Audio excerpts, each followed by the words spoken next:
84 ক্রোশ বৃন্দাবন। এই 84 ক্রোশ বৃন্দাবনের মধ্যে 4 ক্রোশ হচ্ছে বৃহৎ বৃন্দাবন। আর বৃহৎ বৃন্দাবনের মধ্যে যেখানে নিত্য নিত্য রাস চলে, বলে না জানে রাধা কৃষ্ণ, না জানে গোপীগণ, সেখানে রাধা কৃষ্ণ জানে না এই রাস, বুঝলেন? তো সেই রাস যেখানে চলে সেটাই হয়েছে সোনার লঙ্কা ভুবন, সেখানে থাকে গুরুদেবের স্থান। এই আজ্ঞা চক্রের যুদ্ধ। আজ্ঞা চক্র আলাদা জিনিস, এই দুই গুরুর মিলনী বিদলে আজ্ঞা চক্র একটা গুরুদেবের স্থান কিন্তু আলাদা, আর এটা হচ্ছে লঙ্কা ভূমি। দেহের মাঝে 84 ক্রোশ বৃন্দাবন, তার মধ্যে 4 ক্রোশ বৃহৎ বৃন্দাবন।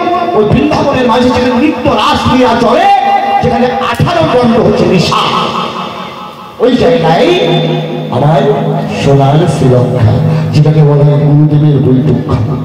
গেল গৃহতত্ত্ব না জানলে হবে না। কঠিন প্রশ্ন করেছে, যার জবাব দিলাম। আর লঙ্কা সৃষ্টি হলো কিভাবে? যদি বিজ্ঞানে যায় তাহলে প্রবাহ প্রাচীর দিয়ে লঙ্কা সৃষ্টি। আর হয়েছিল কি করে? মালি আর সোমালি যখন ব্রহ্মার কাছে বল চেয়েছিল, বলে তুমি কি চাও? বলে চারিদিকে সমুদ্র বেষ্টিত,